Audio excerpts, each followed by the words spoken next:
So I see going into our next game, we are looking at Pacific, very naval heavy map, one straight from the ladder that you're currently on top of. So does that mean that you'll be quite confident taking on Aladair on this map, or is naval an area that you're not as happy with? I'm fine with naval, but I've never actually played Elodea on a naval map, so he might have some surprises. Okay, well, having played that game against Aladair then and had your chance to warm up, you still anticipating a 3-0 decimation of Aladair? Perhaps a bit less, but yeah. Okay, well, thank you for talking to me, Oxide, and good luck with your next game. Thank you. Okay, so we are one game into King of the Planet 13 so far. The first game has gone to the challenger, Oxide Ion, which means we're now going to game 2, which is a map chosen by the King Aladair, as loser now chooses going forward. So I will once again hand you over to the casting team of AndreasG and Alpha. Take it away, guys. Welcome to King of the Planet 13. We're here in the game 2 between Oxidian and Elodea. This is the best out of 5 event where the loser chooses the map. Elodea losing the last one, now choosing Pacific. He needs to win this one because Oxidian now leads 1-0. I am AndreasG and I'm joined by the beautiful, amazing Alpha. Hey man. Hey man, how do you know, by the way, that I'm beautiful? Dude, of course I know that, right? Oh, players spawning in, so could you do the introduction, Andreas? Indeed. Spawning in light blue, we have Pag Elodea, the current king of the planet, challenged by, on the other side, Oxidian in this brown color, yeah. And both players actually going for naval first. Yeah, which is quite expecting on this naval map. But yeah, I think I don't know, to be honest. I haven't seen Oxy playing on Pacific. I've played him on Pacific sometimes, but it's long time ago, and lots have changed since that. But it is a ranked map, and as Quitch previously mentioned, Oxidian is on top of that ladder, so should be familiar territory. Yeah, but I know Elodea has brought in the meta for the Pacific map, mostly with his T2 rush. As many have seen, he has a video on Cookie Shortcut or something, where he Cookie Cutter is it, I think. Yeah, where he shows quite convincingly how to play this map. Good. Yeah. So we see Oxide Ion doing some scouting. He has an air scout, which I think is good, and he's gonna try and do some raiding with what is it, a piranha? But I don't think it's gonna work since we have a narwhal over here. But we'll see what Ox is gonna choose. With some successful micro, I wouldn't be surprised, but he's got to throw some magic there. Some wiggling. Wiggle, baby. Wiggle? No wiggle. Takes that one. It's a wiggle. Can you get the other one? No. That was a good trade, though, I think. Yeah, Oxidian, as we've mentioned before, he just expands all over the place. Now with four Fabus, just expand everywhere, and no gunboats to take them out. Yeah, but we see the Oxide Ion's economy, and he's crashing right now pretty hard with 58% efficiency. That's not good. Yeah, but if we look at the actual units, though, the one Fabo of Elodea is building a Galata turret, while all the Fabers of Oxidian is out there building metal. So I think that's gonna turn around quite quickly here. Yeah, now that you're mentioning it, it's already he's up. It's 82 metal, and Elodea is reclaiming some trees over here. Some Trico. Oh, Trico is best eco. You see that? There goes the T2. There goes it, just as we like to see it. I think this is a good choice of Oxy going with these AirFab is doing some expansion, because Oxy knows Elodea doesn't has any air dominance, though it makes me wonder why he builds some fighters. Dox is heading over though, and it's probably gonna spot that as we see. Oh, what? I think it's a move command to here for Elodea. So, Okay. and there he goes. He sees the air faber. Can't take it out, but he knows it's there. Yeah. So Alright. that was a good try from Eladea, but it's not happening. So before the action totally breaks out here, who do you think is going to win? Like, now you've seen the openings and stuff, but still. Oh, that's really tricky to say, but I think it's all gonna depend on the T2. What kind of units they're gonna build? Is Eladea gonna build a Kraken? Then I think the wise choice for Oxy would need to be to go full on submarines. But if he's gonna build some Leviathans, then I think submarines is too. But then again, he's gonna need some air and all to protect it, or some AA. It just depends on the T2 choice. Yeah, so it's really Tier 2 Rush and Commander Reclaim versus Boom Expansion and then Tier 2. Yeah. I kind of like Oxy's build over here. Oh, we see Eladea crashing on energy, it seems. Oh, that's big. That's not good. 30%. That's really bad. Aladia. Oh, with this, he's trying to get T2 Faber. He's gonna. He can't lose. He can't afford to lose a T2 Faber. If that Tier 2 Faber went down, wow, that would be almost game choosing, I would say. Almost. And just look at this expansion of Oxy going. He's everywhere. But that's the thing. Eladia rushed that Tier 2. And in the process of doing that, he let Oxidine grab all the metal almost around the map. And then Oxidine just decides, yeah, I'm going to go Tier 2 as well. But then he has the major economy, so he can get that Tier 2 faster. So even though Eladia rushed that Tier 2, Oxidine is not too much later, and we actually see Advanced Faber out from Oxidine as well. Yeah. And I think Oxy knows a bit of the strats of Eladia, because Eladea has such a sturdy build on Pacific, as he most of the time wins on Pacific because of this build. Oxy knows that Eladea doesn't have any air in his build. And if we look at the major backside or front side or whatever you want to call it, like usually you see a Faber grabbing a couple of mechs is then like fortified with torpedo launchers. Oxidine, he don't have time for that. He's just grabbing the metal, so it's almost like he knows what's going on here, and it's quite likely that it does due to air. Okay, this is important. We see a Kraken from Oxy, so I'm really wondering what Eladea is going to do. He's building T1 submarines with this T2 factory, so what do you think of this choice? Kraken's on its own is it's not a strong choice, I would say. I wouldn't recommend it. I would much rather have some Barracudas floating around, but Kraken together with Barracudas can quite wreck a base, to be honest, so it depends on how he uses it. Right now, Eladea is doing some raiding on this important metal spot, because there's a lot of metal over there. Still feel like this metal area has done its part, and Oxidine, yeah, it's good to have it, but he got the Tier 2 a bit later. He's got the eco edge. He's not dependent on it. Yeah, and it surprised me because Eladea is still reclaiming his commander, which is risky in the naval game because torpedoes are really strong against commanders. But then again, nothing is gonna surprise him really. It's not gonna be so easy to like boombot snipe him, for instance, because you don't have the fast-paced naval units. You just have to watch the air layer, and that's about it. If it reaches his commander, he could have lost the game anyways. We see some airplay from Eladea. That's kind of good. I think this is really good to still get something in the air game going. Yeah, absolutely agree. And meanwhile, we see some amazing radar strats by Oxidine doing double radar. The Challenger is panicking, I think. It's hard to counter. It doesn't help to kill that one radar. You gotta kill them both. But yeah, but I think wondering what this torpedo launcher is gonna do against the submarines. They're gonna take some damage. It depends on the micro here. Yeah, exactly. Will he focus it down? The Barracudas does not focusing. It's not focusing. Yeah. Oh yeah, there they are. And radars go down. Yeah. If Faber gets killed too, that's a good win for Eladea.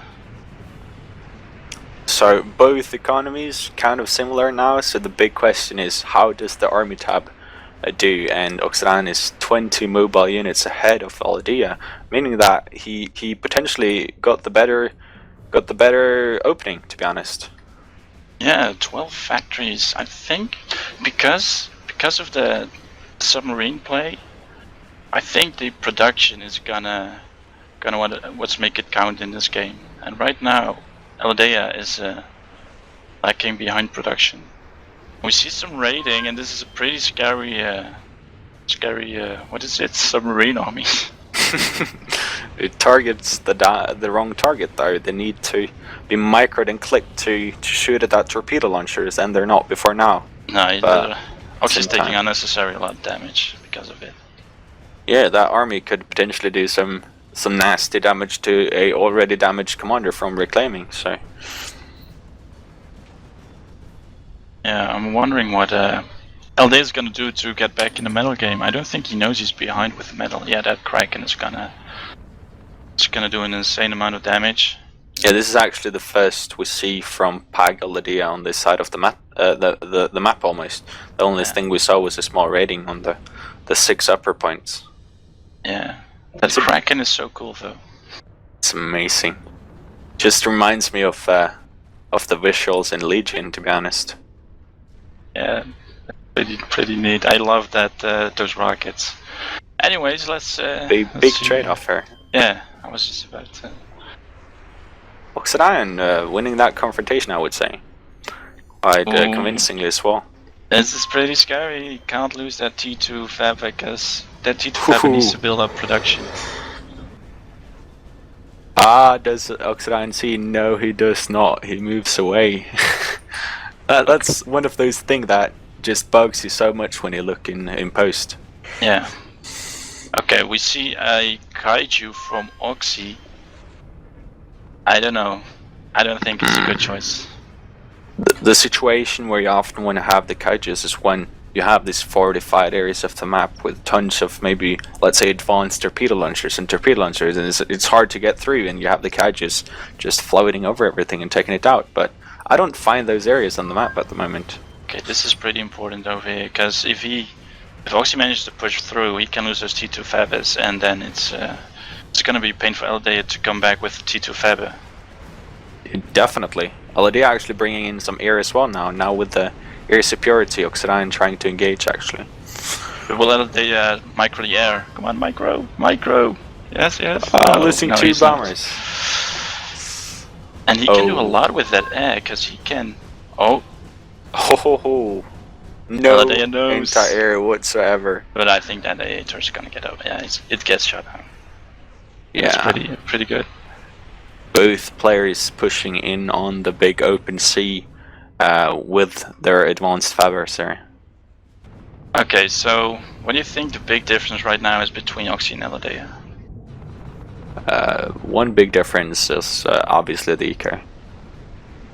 Oxidian once again just trails ahead as usual. He's just so good at just getting that edge and keeping it throughout the game. I think it's because Aldea is still... He's still on that single T2 Fabber. Wait, I don't see a T2 Fabber. Oh wait, it's here. Did he just rebuild that? Did it die? Let's check the core count. Okay, you can just continue on telling what's happening. Well, meanwhile, I'll check this. Okay, sweet. Because Oxy has one T2 Fab over here, which is getting a good amount of metal, and he has a nice Fab group over there, which is getting also some good amount of metal and some point defense, which is right now taking out some submarines from Aldea. But the Kraken does insane amounts of damage. Oh man, it's so brutal. And it just gets taken out. Meanwhile, from the past, I gotta say, Oxidian just barely managed to take out that Tier 2 Fabra as it was floating away, trying to escape. That's big win. Oh man, this is painful for Oxy because he can't expand right now. And Aldea is floating a metal. That actually surprises me. He needs to get up some production. Yeah, I think.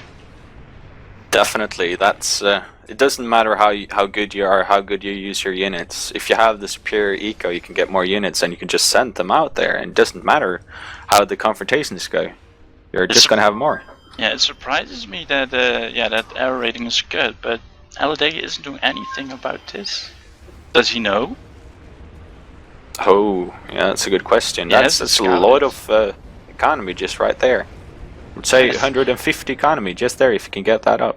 Oh, Okay, so there we are have, like- incoming, yeah. Yeah, we have armies converging from LD over there, but Oh, in the meantime, if I can make the ping work. Oh, everywhere at once. everywhere. This is insane. I think this is really good from LD to start raiding this. This is gonna even out the numbers a bit. Yeah, we see the eco much Comedy. more similar now, and Yeah. it's really important for LD to not let Oxidian be that much ahead for a long period of time. Okay, but LD is gonna have a hard time because there's like 2 armies coming into his base over here and right over here, and that's gonna be pain. And in the meantime, he also has to worry about the stuff in the back. So that's like 3 positions that are gonna get attacked. What do you think? What we see here is amazing coordination by Oxidian, attacking on 3 fronts at once. Like, Eladia can't just take his army and defend one place. He gotta rationalize it and send some armies here, some armies there, and meanwhile, his commander sits in the middle of base and it sits down on 50%. T2 Fab is gonna get down, he can't lose it. Oof. Yeah, it's dead. I think this is the beginning of the end for Eladia, to be honest. I think so too, because if we look at the economy numbers, Eladia looks torn apart and his base is annihilated, wreckages everywhere, and he manages to hold off this army. But there's another one coming over there, and the Kraken just keeps on targeting the economy. It's just from every angle now, and he doesn't have the units to respond everywhere. Yeah. Well, Eladia just had like this small group over here but it's not doing anything. So I mean, it's just too big. As I click on that ping, it's already gone. That's the thing. It's just so many Barracudas everywhere. Yeah. So let's check the production tab again. So we have 16 factories for Oxy and 11 for Eladia. It's a huge advantage there. 33% more. No, never mind. 150%. I don't ask me. So I think the only way to get this back is by building a Typhoon. Typhoon? What do you think? I think Oladia is going to be killed before he can get out a potential Typhoon. That's what I think. Those Typhoons, they're more expensive, more expensive than like bread, you know? And it's not crucial to live. Yeah, it looks like Eladia is crumbling. He's not using the air to attack this, and he just doesn't have the army count to do something. And this is the good choice. He needs to scout first before you send in those darks, or they get shredded. And as we know, the bombers, they don't do splash damage in the sea, so these Barracudas and stuff, it's just the bombs that directly hits them that's gonna do anything. We have a GG from Eladia. There we go. Wow. 2 straight victories for Oxidian. He just needed 1 more, and he's taken down the king. Yeah, that's pretty crazy. Shit. What an intense game there. pretty much. What do you say? What do you think? What do you think defined this game? What made the result look like it looks? That's a weird way of phrasing it, but the game, just like you mentioned last game, the expansion of Oxy is just madness. And while most of our players avoid stalling their economy, we could see Oxy early on stalling like a bit because of the amount of fabs, but he manages to get that up quite quickly, back up in the green.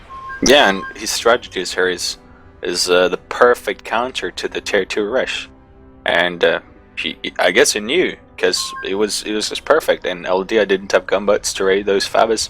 He wasn't ready for it. Oxy knew.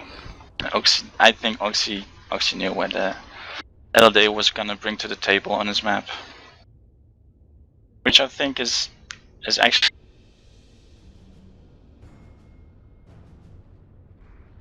Hello? Hello?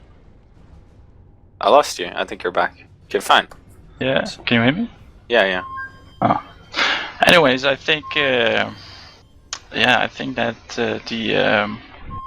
the cookie, what is it, the cookie cutter build from Eladia, it just gave away the strats on this map. Yeah, but who wants the cookie when you loses the game, right? You gotta choose, and in this situation I would rather have the game than the cookie. And then again, I have the cake, so, but... Yeah, you have.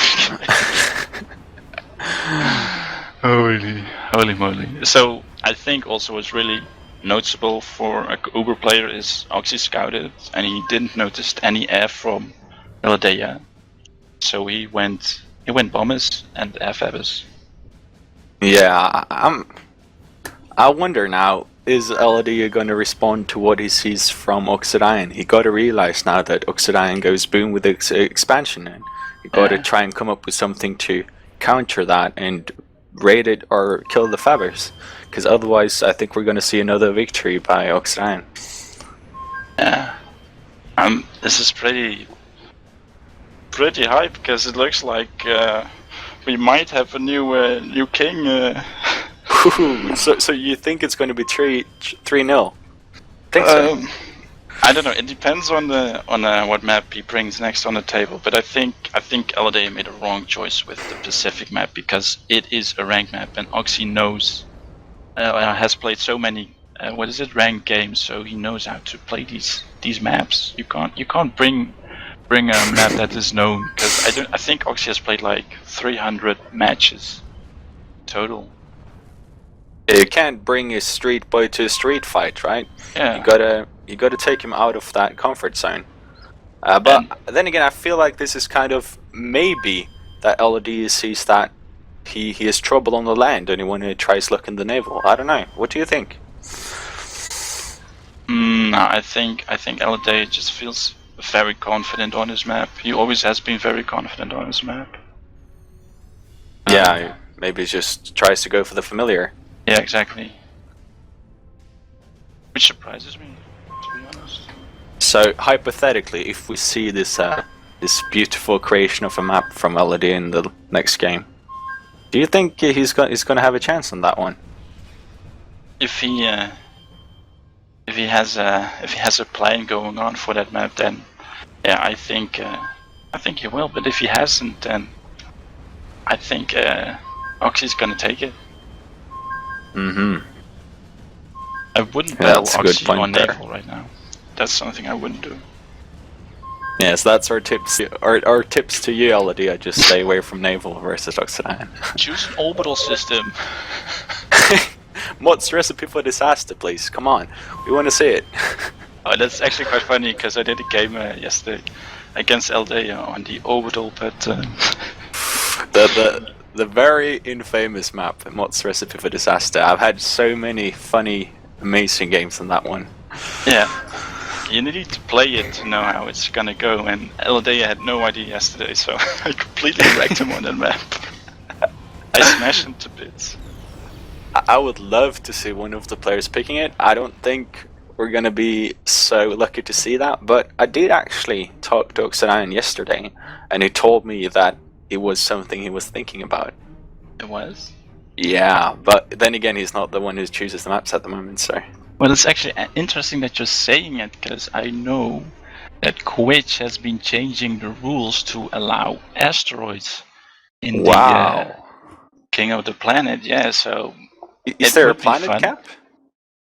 I think there is, but I'm not sure. I don't know how that procedure goes, to be honest, but it would be interesting to see the king getting smashed to bits by Oxide Iron, like a giant asteroid on top of his commander. We want to see what's recipe for disaster, and we want to see 2 planet spawns. Come on, guys, bring it on. Yeah, that would be so awesome. No, but jokes aside, it's a big question now whether Eladia can pull it back. Yeah. So, you know what's interesting on the Pacific game? It was always about Leviathan, and more Leviathans. We remember that. And now we only saw submarines and a bit of air. Yeah, but don't you think we see the submarines because the players want to stay away from the Leviathan? They're like, yeah, I'm not going to go to Leviathan, but nor are you, right? I don't know. Like, if I see a lot of, how is it called? Like a lot of torpedo launches, because they are really strong, right? Indeed. Pretty much wreck. Then you can just kill them off with the levy from distance. But That's a And good again, point as well. You don't really need the Leviathan, whereas when there's no like choke points to get through. yeah, where this time we just saw Barracudas heading straight into the torpedo launches of the opponent, and with a bit of micro targeting it down and getting away with it. Yeah, absolutely. I think you're right. So yeah, kind of surprising. We did saw that kaiju, and it didn't do jack shit though. That's a fair point. But then again, as we commented when it happened, there was no defended choke points to take down with the Krakens. No, Yeah. Kaijus, sorry. I think that kaiju was unnecessary. I'm a bit disappointed as well with what happened in the air game. I feel like there was a lot of potential, but none of the players really managed to do something good with it. Like Oxidian was the only one with the air factory for quite some time in the opening. He could build a lot of bombers. He could get some air fibers out. He didn't quite do that. And then later, Eladia, the one with a lot of bombers and air superiority, didn't really manage to do anything either. Tried to snipe some fibers, but there were too many, and they managed to get up the entire air. Yeah. Yeah, that's exactly. Yeah, because that's like the big flaw with going heavy submarines. You don't have AA. And like torpedo launchers can't shoot down the planes. That needs to be in game. Sounds like a Die Hard movie or something. Like you have these cars jumping on helicopters, and you have torpedoes jumping out of the sea and hitting the planes, right? Yeah, there might be something for the Legion mod. Yeah, we'll have to pass that one on, right? I think that's something that they should be able to make happen, to make it happen. And we need some amazing FX effects on top of that, of course. So what do you think? Was it a surprise that Eladay lost his? I would actually say it's a bit of a surprise, actually, mostly because, as you said before, he's the one with the cookie cutter on this map. He's the one who should be on his home field, but then again, Oxidian has played a lot of ranked as well, so kind of hard to say. Yeah, exactly. But I think this just shows how strong Oxidian is at the moment, and he's comfortable pretty much everywhere. Yeah. So, what do you think is better, Eladay or Oxy? The two last games have shown us that Oxidian may be the strongest one, but still, we have more games to play, right? Yeah, so...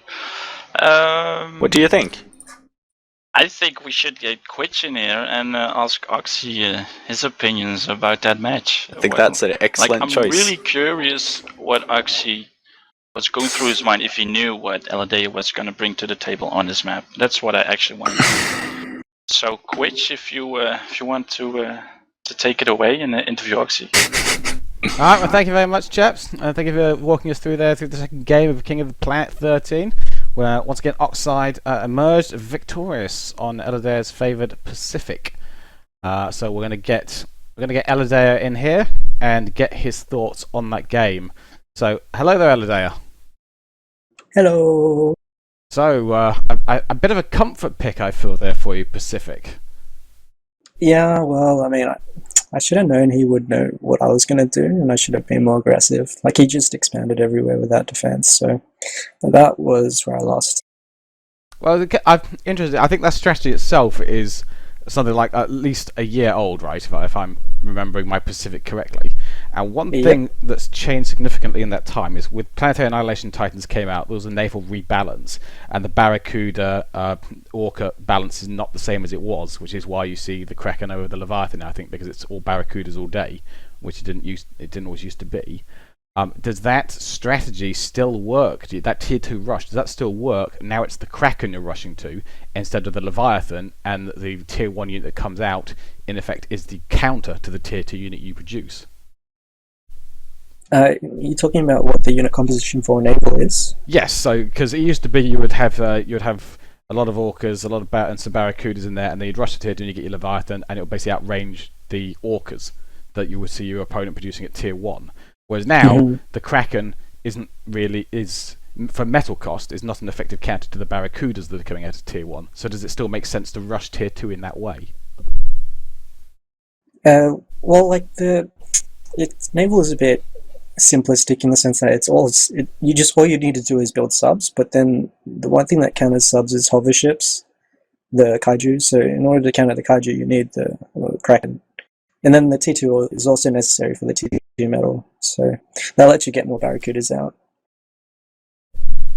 Okay, so is it a case you think then it wasn't that the strategy itself no longer works in Titans? Was it just your implementation, or did Oxide simply come out with a great counter to that strategy?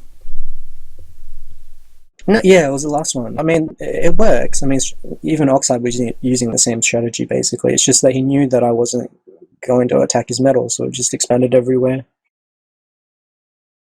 Another thing I noticed, actually, is that you were using a lot of docks everywhere, and his expansions were focused on the water areas and not on the land areas. So do you feel that docks heavy approach was perhaps, because I noticed as well that actually you didn't scout much at the beginning. I think you were very much going through a standard build here. So was it a mistake to rely so much on docks, who in the end were not able to really raid the areas that Oxide was expanding to? Well, I mean, the only reason I build it is to prevent him from raiding me with his docks, because if I don't build docks, then he can go across the water and get me. So, that was the only reason that I got out. I probably could have scattered him, but I don't think it would have done much difference, because, even if I scout what he's going to do, there's nothing I can really do about it. So if you played that again, what would you have done differently? I mean, where do you think was the real turning point for you in that game? Yeah, like I said, it's just in the early game. He got like lots of T1 metal, and I just let him take that. So, I should have just, ideally, if I was to replay that, I would have just pushed out my early Barracudas a lot more into the middle of the map and then onto the back as well. Okay, well, the next game is going to be, it's match point now. So, do you think you can turn it around in game 3? Do you think you've seen what Oxide's got on land, you've seen what Oxide's got on the water? Do you think you've got the measure of him? Can you turn this around now? Maybe, but Oxide is really strong. I don't think anything really works against him. You just need to, I don't know. You just gotta try something different, maybe. Okay, well, I'm gonna send you back off to your room, and thank you very much for your time, Alan, and good luck in the third game. Yeah. Oh, sorry. I thought I was going to speak. We're just going to bring Oxide in here. So, we're bringing Oxide in to very briefly just talk about that game. Hello there, Oxide. Hello. Congratulations on taking the second game and setting yourself up for match point now. Countered a strategy I think that Eladea has been relying on for quite some time now. So, was it a case that it was an easy one to prepare for, or is it a case that you've got so much experience on Pacific because it's a ladder map that you've got your build of your own? Having experience on Pacific did me quite well, and I pretty much knew that Elodea was going to rush T2, so I was prepared.